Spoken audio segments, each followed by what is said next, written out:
UFP, the United Federation of Podcasts.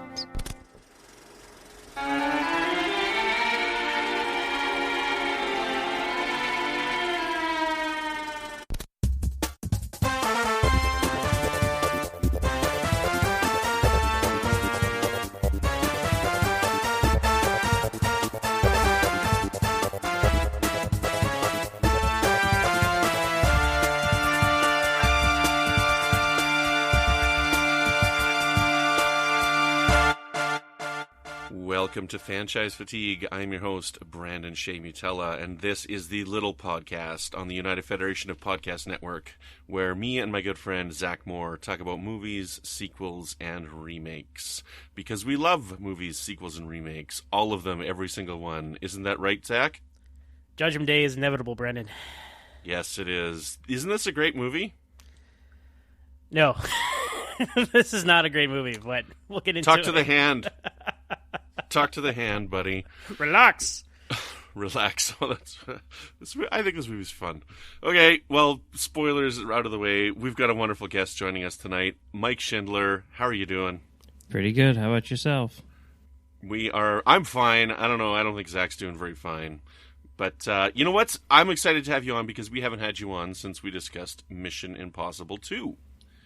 Which was our third episode, our third episode, basically. I don't even remember that conversation or that podcast. I remember talking about Halloween, but I think that was on the backdoor pilot for this show, if I'm not mistaken. Mm-hmm. Yes. Which is now in our feed. Okay, so you don't remember talking Mission Impossible 2. Do you remember my birth date? I'm going to say no just because it's funnier, but I think I do. It's like... the 17th month of the first year of the autumnal equinox or something like that. Go to Twitter on September 9th history and you'll find out what that joke's all about. September 8th. Was it yesterday? Yes, I remember. Oh, that's right. It was that yesterday. Was Marcelo's birthday. See?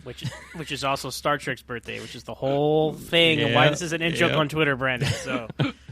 So yes, listeners, look up our individual Twitter feeds. You can decipher these jokes we're telling each other. Mm-hmm. Excellent. But until then, we better get down to this because Judgment Day is happening in 2 hours and 53 minutes. We are talking Terminator 3, Rise of the Machines, which sounds like a Star Wars sequel to me, but it's not. And we have got some wonderful trivia for you. At least Zach does. I don't do the trivia. Zach does the trivia. Zach, are you ready for this? I am.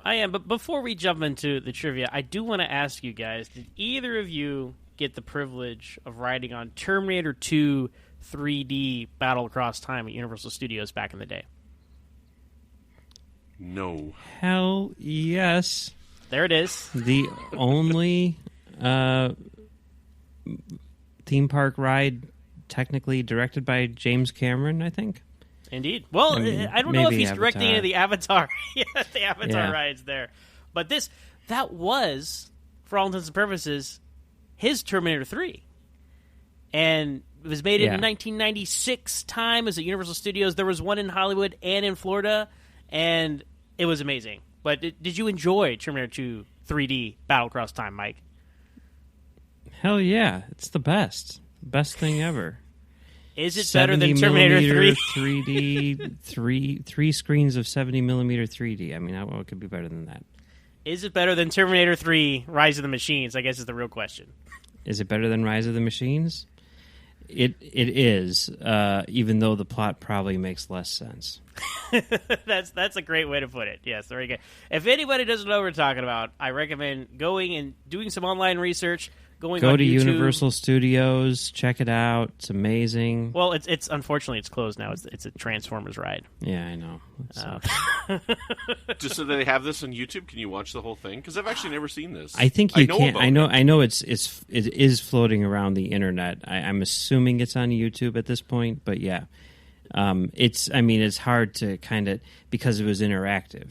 You know, in addition to three 3D screens, you also had like actors coming out of the screen into the theater, and like the 3D, like it was designed as if like these things were actually entering the environment that you were in. You weren't like just watching a movie. And yeah, I mean, you had people like shooting off shotguns at each other's faces, like right there in front of, it was awesome.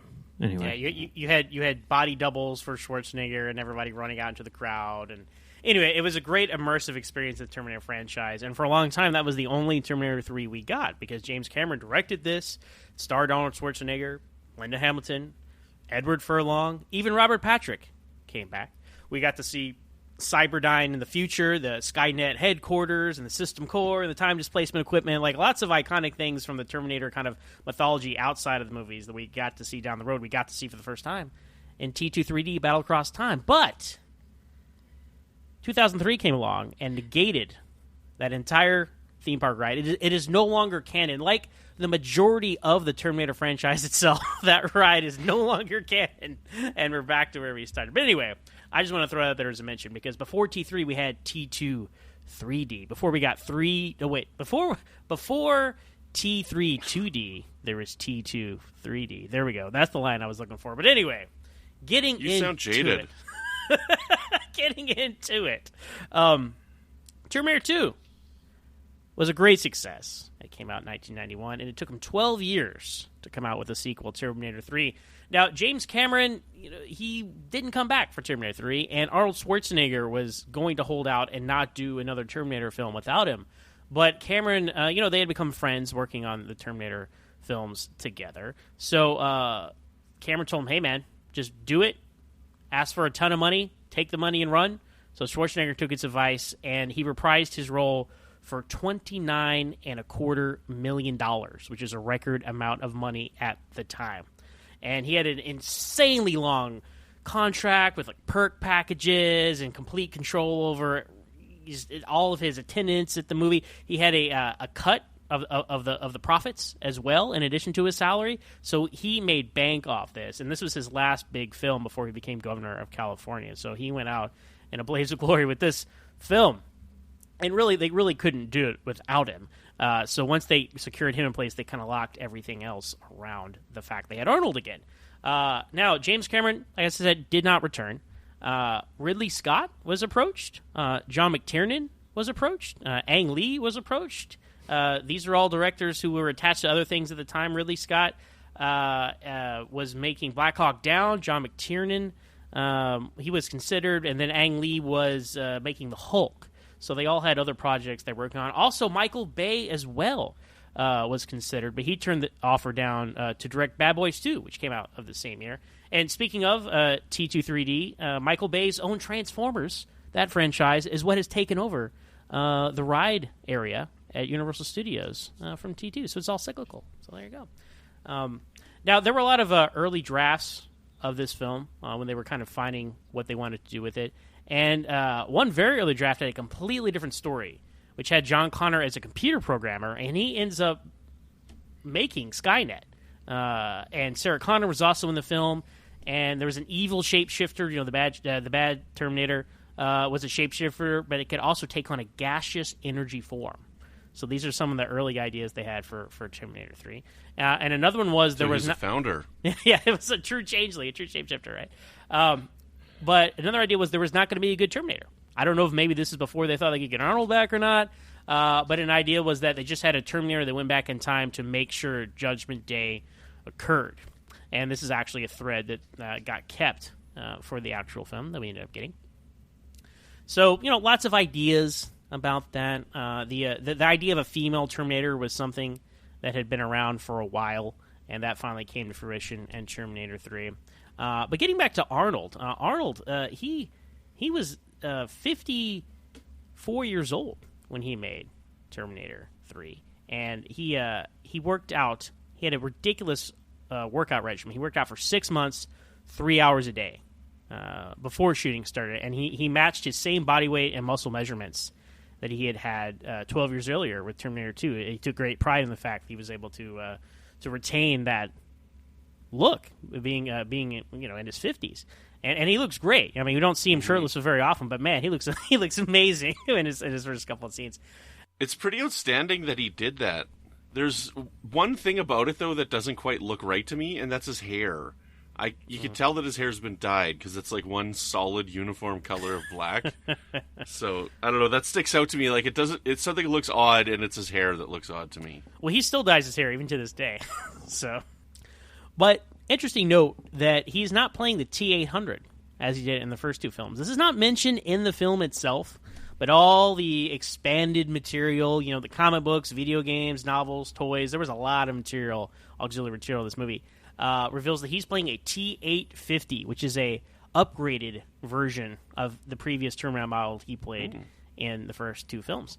He's not a T-101, as he says in the movie. He's a Model 101, so that adds to a lot of confusion about like what's a Model 101, what's a T-800, what's a T-850. The Model 101 is the Arnold face, and the make is the T-800 or the T-850, and that could explain some of the differences you see in this Terminator versus the other two films, especially the power cell, which basically is a nuclear explosion when it blows up, as opposed to in the first two films, just a little bit of electricity. So, Lyndall Hamilton was approached to reprise her role as Sarah Connor, but she turned it down, saying there wasn't much to it. It was insignificant.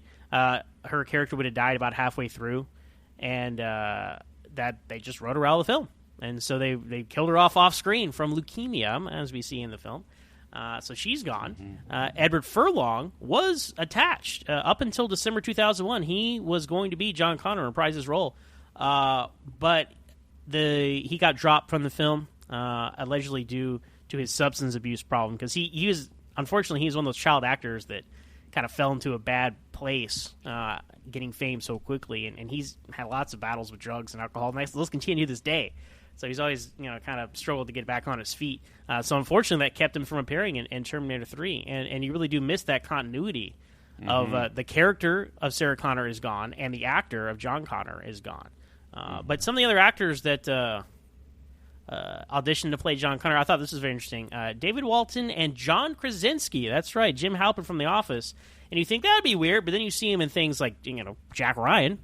Right, and you're like, wow, he could have pulled off a good John Connor there.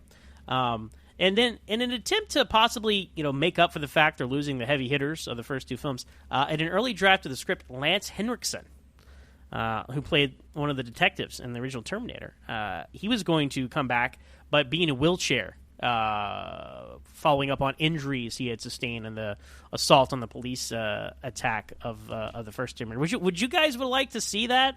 I mean, any excuse to put Lance Henriksen in a movie is a good excuse, I guess, but it seems kind of fan servicey. Yeah, I wouldn't have mind. Like, I like Lance Henriksen, but I don't know that it would have fit. Like, we'll talk about what I like about the fan service in this movie. So okay. I'm going to hold my thoughts on that. All right. Well, speaking of fan service, Earl Bowen does appear as Dr. Silverman yet again. So him and Arnold are the only two actors to appear in the first three Terminator movies. It's also his last on-screen appearance, as after this he only did voiceover work. He is a big voiceover artist on SpongeBob SquarePants, as well as a lot of stuff on Batman the Animated Series. And he was also the voice of Nagilum in Star Trek The Next Generation, Season 2, Episode 2, Where Silence Has Least. That's right. Dr. Silverman is Nagilum. So. No way. Now, speaking of the new characters we have here, Catherine Brewster was originally cast as Sophia Bush, but after viewing the initial dailies for the first 3 days of production, Jonathan Mostow, who eventually became the director of the film, he thought that she was too young to play John Connor's love interest, and he replaced her with Claire Danes. And so Claire Danes kind of came in when the film was already under production. But she went on to say that kind of helped her performance because her character was supposed to be thrown into this world she didn't understand. So, and I think Claire Danes does a fine job with it. I like Sophia Bush as an actress, so it'd be interesting to see those alternate takes one day, but they're probably in a vault somewhere. We'll never see them. Who is that? I don't recognize that name. She's on the Chicago TV shows like Chicago Fire, Chicago PD. She's been on. If you saw her face, you might know her. She's not like a big name or anything, but she was also, I believe, on the OC as well. So is she your neighbor, Mike? No, she's not. But no, I don't think it was the OC. I mean, she might have had a bit role on the OC, but she's on one of those other shows, one of those lesser teen shows. One Tree Hill. Was it One Tree Hill? Yeah, that sounds about right. That sounds about right. For those that don't get that joke, Mike lives in Chicago. Yes. Yeah, and the OC is in California. So... And it is One Tree Hill, yes. One Tree Hill, okay. Yeah. So, another thing about Catherine Brister, her fiancé, his name